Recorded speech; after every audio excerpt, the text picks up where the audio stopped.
이번 추석 명절 연휴는 다른 때보다 많이 깁니다. 그래서 이 명절 증후군이 더 많이 나타날 수 있습니다. 이 명절 증후군이란 그 명절 기간에 받은 정신적 또 신체적 스트레스로 생기는 증상을 말합니다. 특히 며느리들이 명절 증후군으로 힘들어하는 경우가 많은데, 이 가사 노동으로 신체적으로 피곤하고 시댁 식구들이나 또 시어머니와의 갈등으로 스트레스를 받기 때문입니다. 그래서 명절이 끝나고 나서 이혼 상담이 크게 늘어나고 또 이혼율도 증가하는 것이 통계적으로 나와 있습니다. 예를 들면 2021년 통계청 발표에 의하면 2020년 이혼 건수가 10만 6,500건이었는데 코로나 이전인 2019년에는 11만 1,800건으로 이 코로나가 시작되고 나서 이혼 건수가 4.3% 줄어든 것으로 나타났습니다. 그 이유가 코로나로 명절에 가족들이 모이지 않으니까 명절 증후군도 없고 그래서 이혼율이 줄어든 것으로 줄어드는데 영향을 줬다는 겁니다. 이혼은 결혼과 관계가 있습니다. 이 통계청에서 지난 8월에 발표한 것을 보면 청년들 중에 36%만 결혼에 긍정적이라는 거예요. 10년 전인 2012년에는 50%가 넘었는데 20% 정도가 줄어든 겁니다. 이 청년들이 결혼에 마음이 없는 이유는 취미 생활을 하면서 자기만의 시간을 갖는 걸 소중히 여기고, 이 결혼을 통해서 시댁 식구들에게 매이는 것이 싫고 또 결혼 자금에 대한 부담이 있기 때문입니다. 결혼을 하더라도 이 자녀를 가질 필요가 없다고 생각하는 청년들이 50%가 넘습니다. 청년에게 결혼은 필수가 아니라 선택이라는 생각이 점점 더 많아지고 있습니다. 결혼이 부담이 되고 짐으로 여겨지는 경향이 점점 더 강해지니까 이 결혼 관계를 깨트리는 이혼도 더 쉽고 가볍게 여기는 것 같습니다. TV 예능 프로 중에서 나는 솔로라는 프로가 있는데, 이 돌싱 특집이 한 번씩 나옵니다. 이혼한 남자들과 여자들을 출연해서 재혼할 상대를 찾는 프로인데, 이런 분들 중에서는 이혼한 지 3개월밖에 되지 않은 분이 이렇게 출연하는 경우도 있습니다. 우리 사회 분위기가 이혼을 숨기려고 하거나 부끄럽게 여기지 않는다는 것을 느낄 수 있습니다. 그러면 2000년 전 예수님 당시에 이혼 문제는 어떠했을까요? 그 당시가 노마 시대인데 그 예수님이 태어날 당시 노마 황제는 가이사 아우구스투스입니다.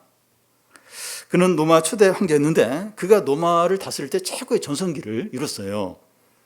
노마가 크게 번성하고 평화를 누리게 되니까 이 노마 시민들이 결혼도 하지 않고 또 이혼도 많이 하면서 성적으로 방종한 생활을 하는 겁니다. 그러다 보니까 노마 시민의 인구수가 막 줄어드는 거예요. 가이사 아구스투스는 어떤 정책을 쓰는가 하면 청년들이 결혼을 하도록 이렇게 장려를 하고, 또 결혼한 사람이 간통을 하면 처벌하는 그런 법을 만들고, 또 다자녀인 이 가정의 남자는 그 공직에 승진할 때 가산점을 이렇게 주는 겁니다. 그러니까 오늘날 하는 것 비슷하게 이런 정책을 아구스투스가 썼습니다. 이 아구스투스는 노마가 안정이 되고 계속 번영을 하려면 이혼을 막아서 가정을 잘 지켜야 된다, 이런 걸 이렇게 깨닫고 그렇게 했던 겁니다.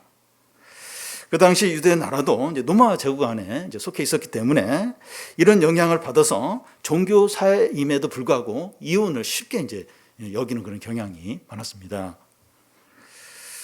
요즘 우리가 사는 시대는 모든 것이 혼란스럽고 가치 판단의 기준도 없는 것 같고, 특히 결혼과 이혼 문제에서는 더더욱 그런 것 같습니다.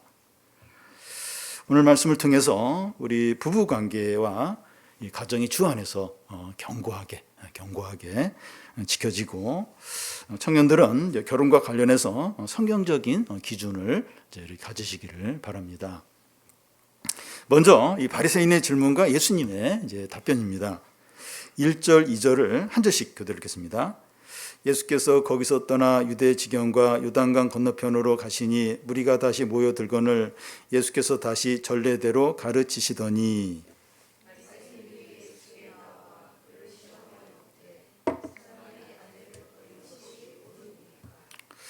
예수님 일행은 요단강을 건너서 유대 지경으로 들어가십니다. 이곳은 헤롯 안티파스가 다스리는 베레아 지역입니다. 예수님이 그곳에 이르자 많은 사람들이 몰려왔고 예수님 그들에게 가르치십니다. 그때 바리새인들이 예수님께서 그 당시 핫 이슈 중에 하나인 이혼 문제를 질문하는 겁니다. 그를 시험하여 묻되 사람이 아내를 버리는 것이 옳습니까? 바리새인들이 예수님께 이제 질문한 의도는 예수님 시험하기 위해서입니다. 바리새인이 앞에 언제 등장을 했는가 하면 그 8장 11절에 보면 오병이어 기적 후에 예수께 나와서 하늘로부터 내려오는 표적을 구하는데 이때도 예수님을 시험하기 위해서 이런 요구를 했습니다. 청문회에서 의원들이 후보자들에게 질문하는 것을 보면 이 후보자가 함정에 빠지도록 시험하기 위해서 질문하는 경우가 많습니다. 사람들 사이에서는 시험하기 위해서 어떤 질문을 하는 게 가능할 수 있지만 사람이 하나님을 시험하기 위해서 어떤 질문을 하는 것은 큰 죄죠. 큰 교만입니다. 예수님은 바리새인들이 자기를 시험하기 위해서 질문하는 걸 다 아시면서도 무시하거나 거부하지 않고 진지하게 대답을 하십니다. 그런데 그 이혼에 대한 바리새인의 질문에 예수님이 어떤 대답을 하시든지 함정에 빠질 수밖에 없습니다. 그 당시 유대 사회에서 대표적인 두 학파가 있었는데 샴마이와 힐렐 학파입니다. 샴마이는 엄격한 편이라 간음 외에는 이혼 사유가 될 수 없다 이렇게 주장을 하는 반면에 그 힐렐 학파는 자유로운 학파예요. 여러 가지가 이혼 사유가 될 수 있다 이렇게 합니다. 아내가 밥을 태운다든지 요리를 못한다든지 남편의 말에 말대답을 한다든지 이러면 이혼 사유가 되는 겁니다. 그 당시 유대 사회에서 인기 있는 학파는 샴마일까요, 힐렐일까요? 당연히 힐렐 학파입니다. 그래서 유대의 많은 남자들이 이런 이유들로 아내를 버리는 일을 일상적으로 했습니다. 예수님이 이 두 학파 중에서 어느 학파에 가깝게 대답을 하시느냐에 따라서 사람들이 둘로 나눠진 거예요. 예수님을 지지하는 다른 사람들이 둘로 나눠지게 됩니다. 그리고 지금 예수님 일행이 있는 곳이 베레아 지역인데 이곳은 세례 요한을 죽인 헤롯 안티파스가 통치하는 지역입니다. 헤롯은 헤로디아와 결혼하기 위해서 원래 부인과 이혼을 했고 헤로디아도 자기 남편과 이혼을 했습니다. 얼마 전에 세례 요한은 헤롯과 헤로디아가 간음했다 이렇게 공개적으로 이렇게 비난을 하는 바람에 처형을 당했습니다. 예수님도 이혼에 대해서 어떻게 말하냐에 따라서 헤롯에게 붙잡혀 어떤 해를 입을 수 있는 거죠. 이런 상황에서 바리새인의 질문을 받은 예수님은 어떻게 하십니까? 3절에서 5절까지 한 절씩 그대로 읽겠습니다. 대답하여 이르되 모세가 어떻게 너희에게 명하였느냐?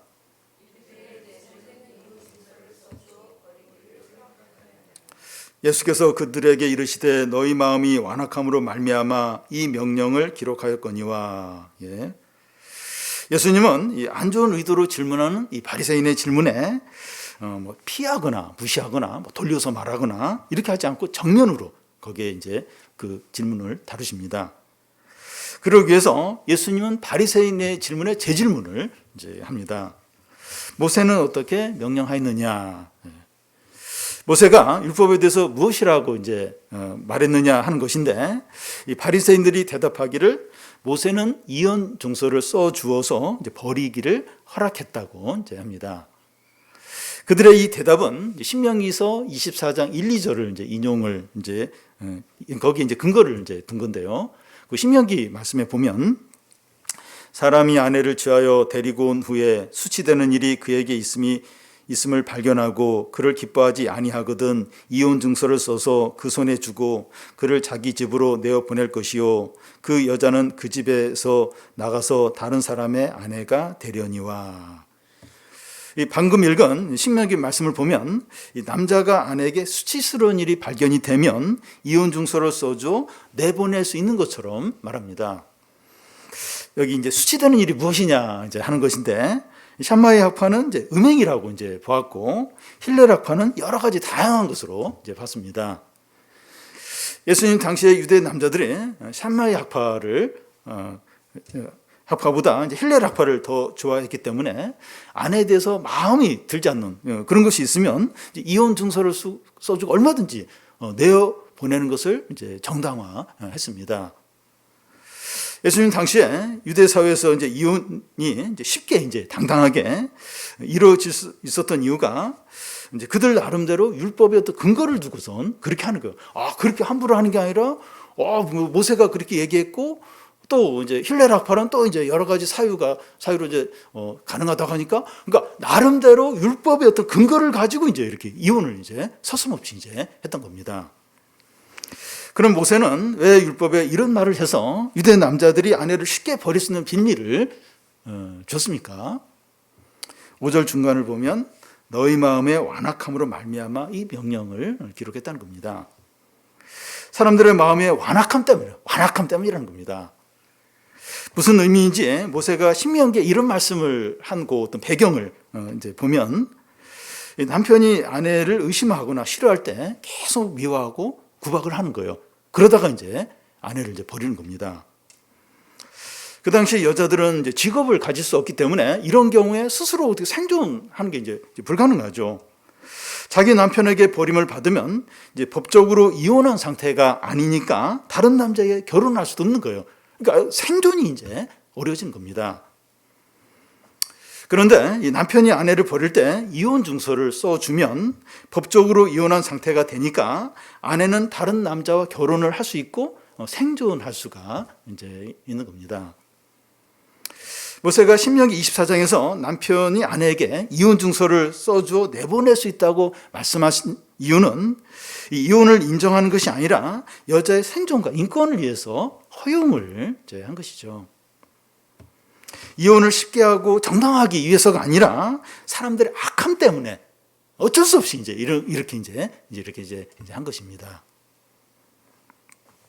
바리새인들의 문제는 그 율법의 이제 문자에 이제 집착을 하고 율법의 정신을 버린 게 이제 문제입니다. 이 법조항을 보면 그 법을 만들 때 왜 이 법을 만드는가 어떤 취지와 목적이 있습니다. 이 법의 정신이 있는 거죠. 그러니까 어떤 법이든지 다 그 법을 만들 때는 어떤 좋은 어떤 취지가 이제 다 있습니다. 그런데 법의 정신을 버리고 법 조항에만 집착을 하게 되면 악법이 될 수 있어요. 그러니까 이게 법을 만들고 이렇게 특히 이제 시간이 지나면 법의 정신을 다 잊어버리는 거예요. 법 조항만 막 이제 이렇게 함부로 사용하게 되면 이제 아주 악한 일들이 이제 일어날 수 이제 있는 거죠. 그런 예 중에 하나가 독재 정권 때 이제 있었던 보안법인데 보안법은 사실 간첩을 잡기 위해서 만든 법인데 정부에 반대하는 사람들을 이제 그 법으로 해서 많이 이제 잡아들인 일이 있었습니다. 예수님은 율법의 문자가 중요한 것이 아니라 율법의 정신이 중요하다 하는 것을 아주 강조를 하셨어요. 그래서 마태복음 5장 그 산상설교에서 이제 몇 가지 예를 들면서 이제 이걸 말씀하셨는데요.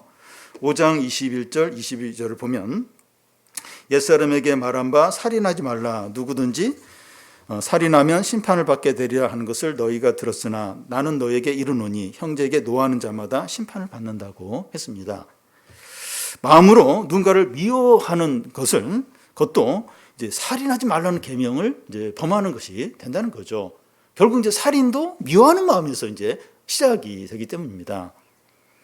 또 21절은 보면 또 간음하지 말라 하였다는 것을 너희가 들었으나 나는 너희에게 이르노니 여자를 보는 자마다 마음의 힘이 간음하였다고 하는데 이 행동으로만 하지 않았으면 이제 간음하지 않은 것이 아니라는 거예요.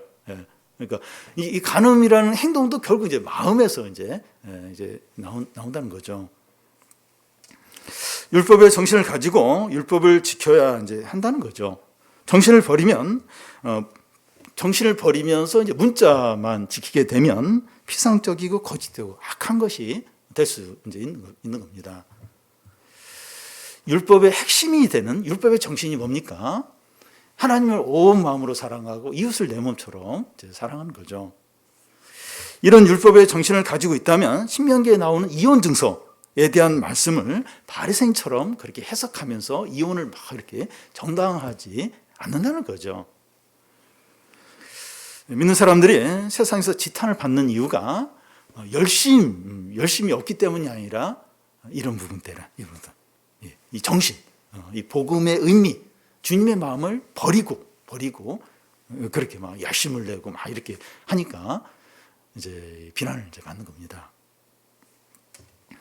정신은 빠지고 문자만 남을 때 얼마나 피상적이 되고 거짓되고 악한 일이 되는지 모릅니다. 우리의 신앙생활이 얼마든지 이렇게 될 수 있어요. 이 신앙생활을 하면 할수록 정신은 자꾸 빠지고 주님의 마음 빠지고 그냥 문자만 어떤 형식적인 어떤 그런 것만 이제 될 수 있습니다. 나에게 주님의 마음, 진짜 주님을 전심으로 사랑하고 이웃을 내 몸처럼 사랑하는 그것으로 신앙생활을 하는지, 아니면 이렇게 그냥 종교인의 의무를 지키는, 그리고 세상적으로 어떤 큰지 안 짓고 그러면 됐고, 이제 그렇게 하고 있는지 돌아봐야 합니다. 예수님은 이 바리새인의 질문, 그 남편이 아내를 내어보는 것이 옳으니까 하는 질문에 아직 대답을 하지 않았습니다. 모세의 율법은 그 이혼에 대한 충분한 대답이 될 수 없습니다.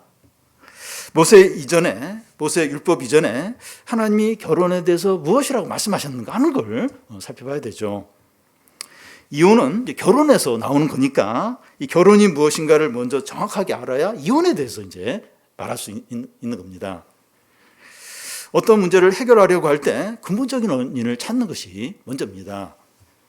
어떤 사람이 머리가 너무 이제 아파가지고 큰 통증이 있어서 이제 병원에 갔는데 이제 진통제를 주어서 그 통증만 이렇게 줄어들게 하는 것은 바른 치료가 아니죠. 왜 이렇게 머리에 통증이 심할까? CT 촬영도 해보고 스트레스가 원인인가 하면서 이제 그 진정한 원인을 찾아야 그게 제대로 이제 치료가 되는 거죠. 그와 같이 이혼 문제를 제대로 다루려면 이 결혼이 무엇인가 하는 것을 먼저 생각을 해봐야 합니다.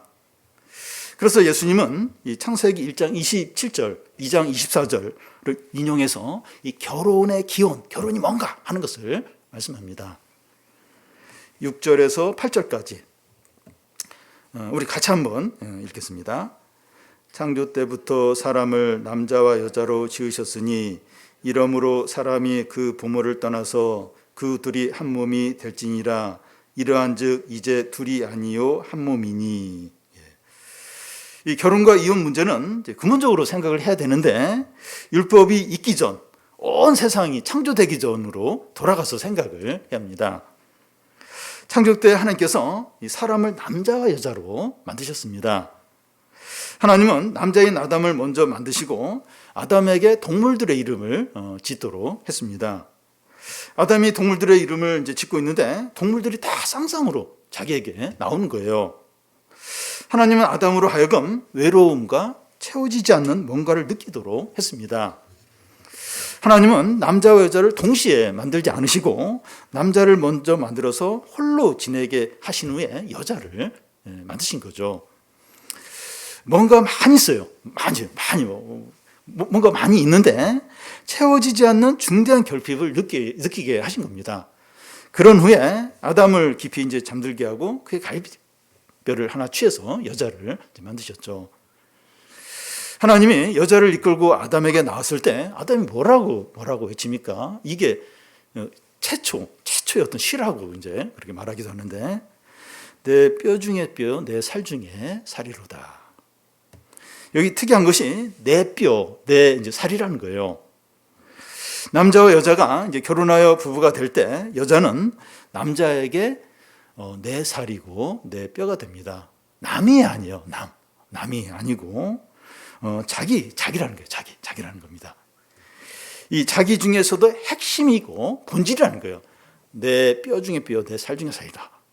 결혼한 부부에게 이 여자는 남자에게 자신의 본질이고 자신의 어떤 핵심이라는 겁니다. 그래서 이 남자와 여자는 결혼을 통해서 서로 이제 더 온전한 사람이 됩니다. 남자들의 경우에 결혼해서 철이 드는 경우가 많습니다.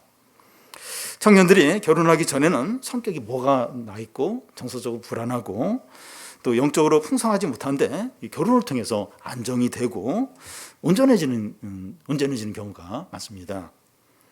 왜냐하면 결혼을 통해서 부부가 서로 약하고 부족한 부분이 채워져서 균형이 잡히고 이렇게 온전히 되기 때문이죠. 그러면 이 결혼은 어떻게 이루어집니까? 남자가 그 부모를 떠나면서 이루어집니다. 이 남자든 여자든 이제 결혼하기 전에 가장 가까운 관계가 이제 부모입니다. 그런데 결혼을 위해서 남자는 가장 가까운 관계인 부모를 이제 떠납니다. 경제적으로, 정신적으로, 영적으로 부모를 떠나야 합니다. 명절이 끝나면 이혼 상담이 이제 늘어나는 이유 중에 하나가 며느리들이 이제 시댁 식구들을 만난 후에 상처와 이제 아픔을 이제 당하는 겁니다. 시어머니와 며느리 사이에서 갈등이 생겼을 때 남편의 태도가 어떠하냐는 게 이제 중요합니다. 남편이 무조건 아내 편을 들어야 한다는 것이 아니라 남편이 자기 부모라고 무조건 이제 부모 편을 이제 들거나 부모님이 아내에게 부당하게 이제 대우를 했는데 남편이 중립을 지킬 때 아내는 남편에 대해서 배신감을 느끼게 됩니다. 남편의 이런 태도는 부모를 아직 떠나지 않았기 때문이죠.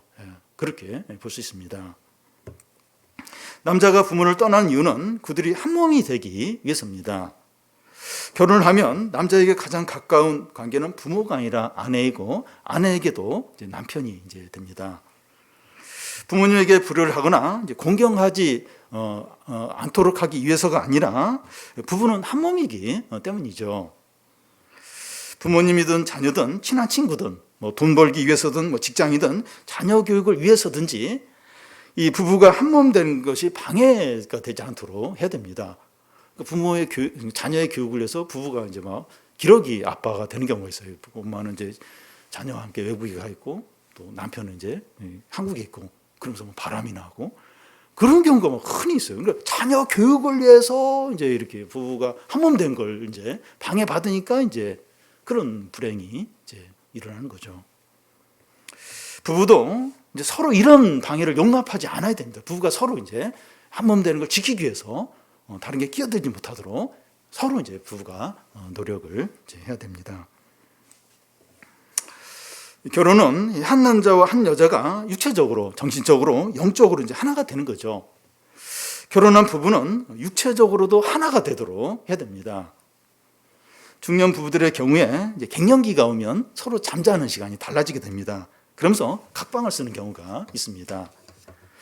그런데 이 남편들에게 시험거리가 될 수 있어요. 남편들에게는. 정신적으로도 하나가 되도록 이제 힘써야 합니다. 부부가 어느 때부터 속 이야기를 하지 않고 피상적인 얘기만 나누는 이제 그런 어떤 상태가 이제 될 수 있습니다. 그럴 때 이제 부부 관계가 이제 위기인데요. 우리 부부는 다투지 않고 잘 지냅니다. 잘 지내는 게 아니에요. 속 이야기를 하지 않고 진짜 이렇게 다뤄야 될 얘기를 안 하니까 안 다툴 뿐이지. 이 부부 관계 위기.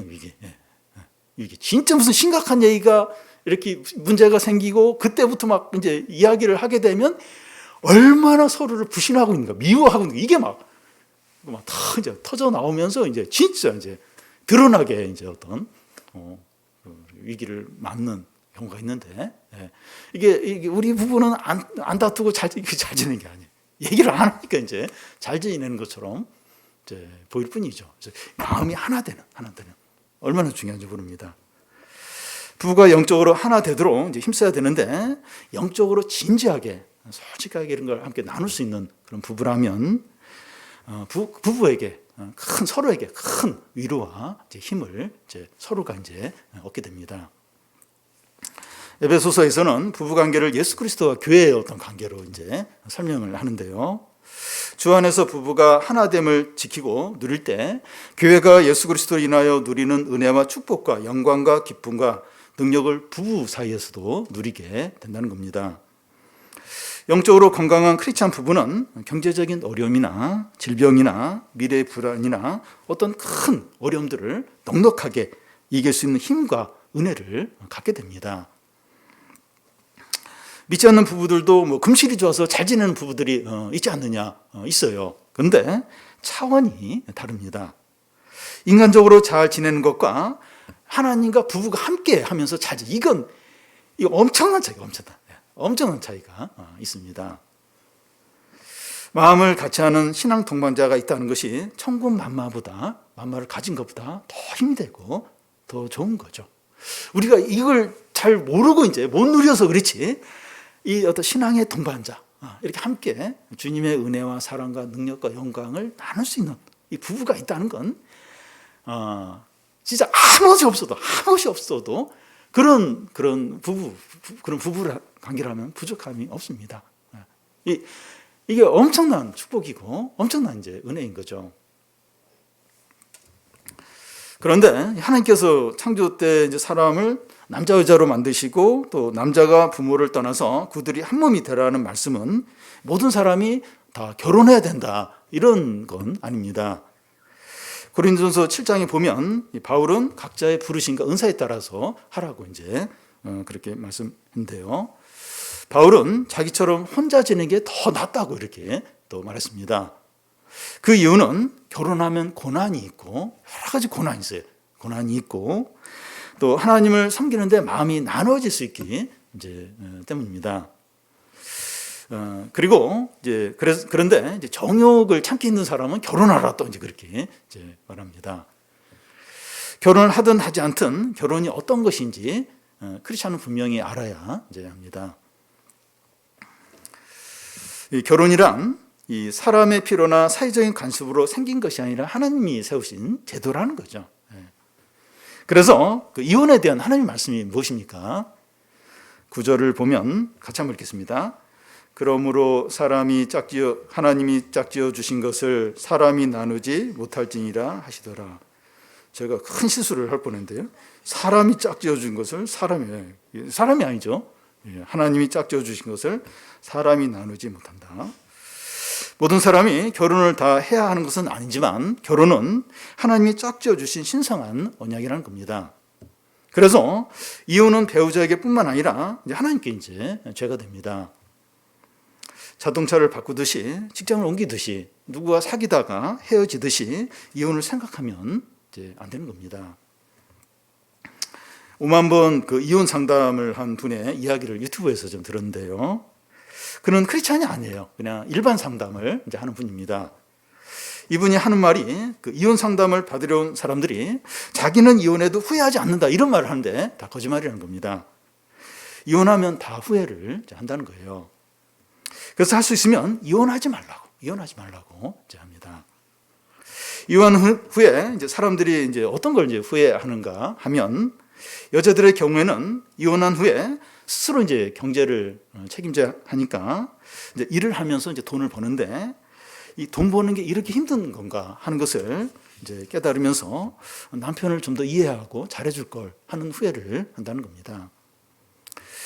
남편은 아내와 이혼하고 나서 이제 집안일을 자기가 다 하게 되는데 집안일을 해도 끝이 없고 또 열심히 해도 표도 안 나고 자기가 치우지 않으면 어질러 있는 그대로 이제 있는 것을 이제 경험하면서 아내를 좀 더 이해하고 잘해줄 걸 이렇게 후회를 한다는 겁니다. 이분이 이제 이혼하겠다는 이제 분에게 앞으로 어떻게 살 것인가 이렇게 물으면 어떻게 해서든지 뭐 살겠죠 이렇게 대답을 하는데 그렇지가 않다는 거예요. 경제적인 부분이나 어린 자녀를 이제 양육하는 문제나 또 이혼 후에 달라진 그 사람들과의 관계를 어떻게 해야 되는가 이런 것까지 다 생각한 후에 결혼을 결심해야 한다는 겁니다. 이런 것들이 방금 이야기한 이런 것들이 이제 이혼했을 때 겪게 되는 일반적인 이제 것들입니다.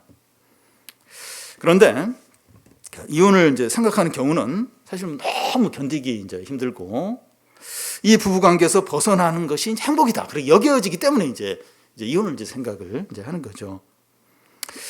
그런데 이혼을 했을 때 감당해야 할 대가가 너무 크다는 거예요. 너무. 그럼 어떻게 뭐 되겠지. 근데 어떻게 되는 게 아니라 실제로 이혼했을 때 그 일이 그 감당해야 할 대가가 너무 크다는 겁니다. 성경에서 이제 이혼의 사유로 이제 인정하는 이제 두 경우가 이제 있습니다. 하나는 마태복음에 보면 예수께서 간음 외에는 부부가 갈라서면 안 된다 이렇게 이제 말씀합니다. 간음은 부부의 신성한 언약을 깨는 것이기 때문에 이혼의 사유가 이제 될 수 있다는 겁니다. 다른 하나의 경우는 고린도서 7장에 나오는데 어떤 신자가 믿지 않는 남편이나 아내와 함께 살고 있는데 그가 자기를 버리고 떠나려고 할 때 어떻게 해서든지 붙들려고 하지 말라는 겁니다. 그런데 신자가 이제 믿지 않는 남편이나 아내와 함께 살고 있는데 신자가 믿지 않는 배우자를 먼저 이제 이렇게 버리려고는 하지 이제 말라는 겁니다. 세상에서 이제 이혼의 사유가 되는 걸 조금 더 생각을 해보면 세 가지만, 대표적인 세 가지만 좀 보겠습니다. 그런데 믿는 사람들에게도 이제 이런 것들이, 이건 믿지 않는 사람들만 해당되는 것이 아니라 믿는 사람들에게도 이렇게 이제 해당이 이제 될 수 있습니다. 첫 번째는 성격 차이 때문에 도저히 이제 못 살겠다는 거죠. 저 사람하고 나하고는 너무나 다르다는 거예요. 같이 있으면 사사건건 다투고 싸우고 소리를 지르는데 이렇게 사는 것보다 서로 안 보고 사는 게 더 행복할 것 같다는 겁니다. 그런데 의외로 이제 이혼 사유 중에 성격 차이 때문에 이렇게 이혼하는 경우가 많이 있습니다. 그런데 이 쌍둥이도 이제 성격 차이가 나는데 거의 30년 동안 서로 전혀 다른 환경에서 살아온 남녀가 성격이 맞지 않는 건 당연하다는 겁니다. 결혼에 대한 책 중에 제목이 화성에서 온 남자, 금성에서 온 여자, 이제 이런 제목이 있는데요. 이 결혼이라고 하는 것은 성격이 맞지 않는 두 사람이 성격이 잘 맞는 사람이 이렇게 만나서 사는 것이 아니라 서로 다르지만 서로에게 맞추기 위해서 깨어지고 또 연단받는 그런 과정이죠. 결혼은 두 사람이 이제 한 몸이 이제 되는 것인데 이 한 몸이라 이제 둘이 모든 걸 이제 함께 해야 되니까 서로 너무 다르다는 것을 이제 느끼게 되고 또 힘들고 이제 다툴 일이 이제 많은 겁니다. 황혼이혼이 점점 늘어나는데 4, 50년 살았으면 서로 이제 잘 알고 서로에 대해서 익숙해질 것 같은데 근데 안 그런 거예요. 끝까지 안 맞는 거예요. 그래서 노년이라도 좀 마음 편하게 살자 하면서 황혼이혼을 이제 결심을 이제 하는 겁니다. 그러므로 결혼은 끝없이 대화를 하고 이해하고 노력하고 받아들이면서 서로 온전한 연합으로 되어가는 이제 과정입니다.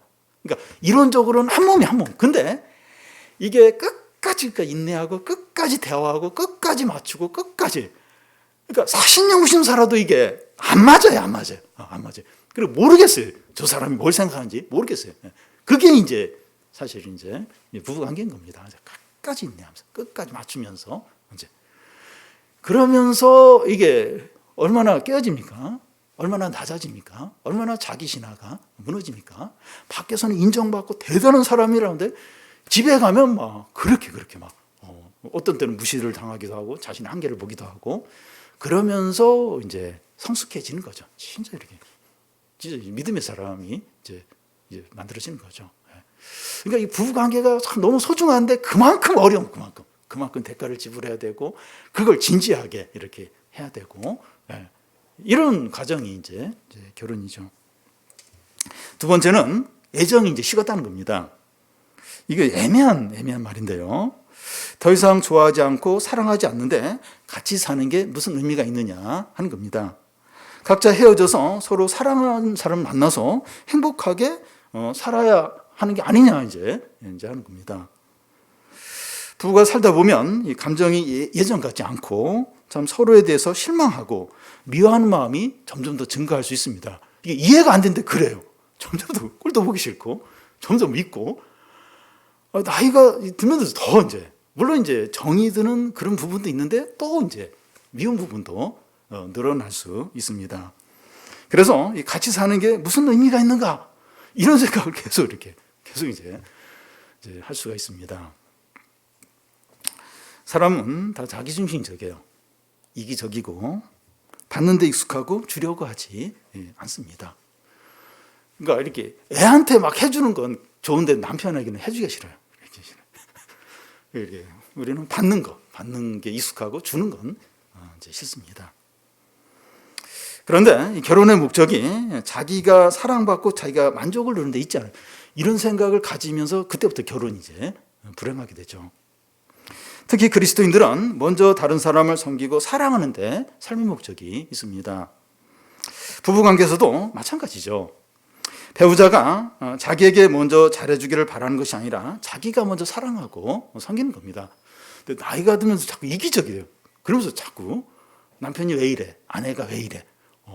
그러면서 먼저 이렇게 상대방이 잘해주기만을 이제 자기도 모르게 바라면서 막 이렇게 미움이 생기고 막 이제 싫고 막 이런 게 더 이제 늘어나는 겁니다. 배우자가 이제 먼저 이렇게 잘해주면 이제 자기가 이제 이렇게 배우자에게 먼저 잘해주면 이제 자기만 손해 보는 것 같고 비참할 것 같지만 하나님께서 더 채워주시고 풍성하게 하시는 것을 경험하게 됩니다. 주님은 받는 것보다 주는 것이 더 복되다고 하셨어요. 그 이유가 뭔가 하면 주면 받게 돼요. 그러니까 옆으로 이렇게 흘려보내면 위에서 내려오게 됩니다. 그래서 이 받는 것보다 주는 것이 낫다. 그래서 특히 배우자, 특히 크리스찬 배우자는 남에게는 잘하는데 부부에게는 잘 안 돼요. 왜냐하면 부부니까 이렇게 상대방이 나에게 먼저 잘해주기를 서로 그렇게 생각을 해요. 서로 그렇게 생각하니까 자꾸 이렇게 부부관계에 이제 어려움이 생길 수 있는 거죠. 받는 것보다 주는 것이 복되다. 특히 부부관계에서 그렇습니다. 세 번째는 경제적으로 무능할 때입니다. 남편이 사업이 망하거나 실직해서 몇 년간 이제 집에 있으면서 아내가 새끼 이제 식사를 이제 이렇게 해줘야 될 때 미칠 것 같아요. 남편이 너무나도 이제 믿습니다. 밥도 스스로 안 챙겨 먹고 설거지까지도 안 하고 이러면 더더욱 이제 원수죠, 원수. 너무나 이제 믿게 됩니다. IMF 때 가정들이 많이 깨졌습니다.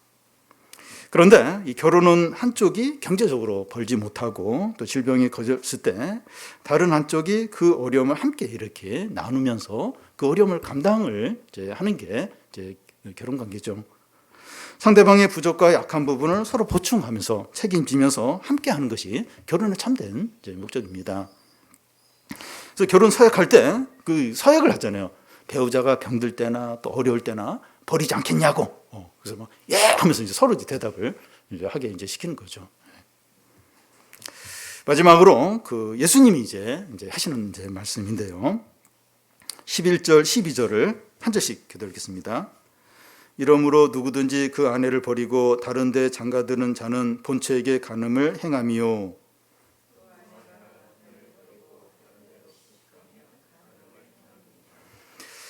이혼은 그 결혼 관계를 깨트리고 다른 사람과 결혼할 수 있는 것이니까 자기 배우자였던 사람에게 이제 간음하는 것이 이제 됩니다. 연예인들 경우에 그 연예인들만 뭐 이런 것이 아니라 연예인들의 신상이 이제 언론에 이제 공개되니까 이 연예인들을 예로 이제 드는 건데 기존 그 결혼 관계를 법적인 절차를 밟아서 이혼하고 이제 다른 사람과 결혼하는 경우가 종종 있는데 전에 배우자에게 간음하는 것이 이제 되는 겁니다. 이것은 믿는 사람에게도 더더욱 이제 그러합니다. 아직 결혼도 하지 않은 청년들에게 그 이혼에 대한 이 주님의 말씀이 어떤 교훈을 줍니까? 결혼이나 이제 싱글의 삶은 각자의 부르심에 따라서 이제 하는 겁니다. 결혼으로 부르심을 받은 청년에게 이 결혼은 하나님께서 세우신 신성한 이제 언약이라는 겁니다. 그는 이제 부모를 떠나서 그들이 한 몸이 되는데 육체적으로, 정신적으로, 영적으로 하나가 되는 겁니다. 신앙 안에서 한 몸이 되는 것은 그리스도와 교회의 관계처럼 하나님의 모든 축복과 영광과 기쁨을 이제 누리는 거죠. 결혼으로 부름을 받은 줄 아는 청년들은 결혼이 이렇게 복되고 신성한 언약이라는 걸 알고 준비해야 합니다. 배우자를 누가 소개시켜 줬더라도 하나님께서 짝지어 주신 것이고 누가 주례를 해 주었더라도 하나님께서 맺어 주신 겁니다. 두 사람이 한 몸이 되는 것인데 배우자가 자기의 몸의 이 팔과 다리처럼 된 것입니다. 팔과 다리도 표현이 좀 부족한데 자기 심장이 되는 거예요. 내 뼈 중에 내 살 중에 살. 배우자가 내 심장이 이제 되는 거죠. 결혼을 통해서 그런 관계가 이제 되는 겁니다. 하나님이 짝지어 준 것을 사람이 나누지 못한다고 하는 것은 결혼 준비를 하면서 분명히 이걸 하는 겁니다. 청년 때 결혼의 소중함과 거룩함을 분명하게 알수록 이혼과는 거리가 멀게 됩니다. 근데 이 결혼을 할 청년이 이제 이런 결혼의 소중함, 이런 거룩함 이걸 생각을 못하면 이혼에 대해서도 쉽게 생각할 가능성이 이제 많은 거죠. 하나님이 이혼을 금하시지만 허용하신 경우가 있다고 생각합니다. 예를 들어서 음행한 경우나 또 알코올이나 도박이나 마약에 빠져서 가족들을 너무나 황폐화시키거나 가족들에게 폭언과 폭행을 일삼아서 가족들이 도저히 함께 살 수 없을 때 이혼이 허용될 수 있다고 생각합니다. 이런 이유들 외에도 참 이혼하지 않으면 안 되는 그런 경우들이 있을 겁니다. 이런 극단적이거나 너무 고통스러운 이유들이 아니면 이혼하지 않아야 됩니다. 그런데 이 남들이 볼 때 너무 이제 불행한 부부 관계이고 또 이혼하는 것이 합당하게 여겨지지만 부부 중에서 한쪽이 믿음으로 끝까지 인내하며 기도하면서 기다리고 또 이렇게 용납하고 그래서 다른 한쪽이 변해서 부부 관계가 회복이 되고 풍성한 은혜와 축복과 기쁨을 누리는 가정들도 있습니다. 저는 앞에 예로 든 참 이렇게 이혼하기 당연하고 이혼할 수밖에 없고 그럼에도 불구하고 이렇게 믿음으로 이렇게 인내하고 기도하고 그래서 이렇게 어떤 변화가 되고 회복이 되고 저는 이렇게만 할 수 있으면 이렇게 하는 게 하나님 제일 기뻐하시는 일이라고 생각이 됩니다. 실제로 그런 가정들이 있어요. 그리고 하나님이 이렇게 많은 복을 주시고 은혜를 주시고 그런 걸 또 보게 됩니다.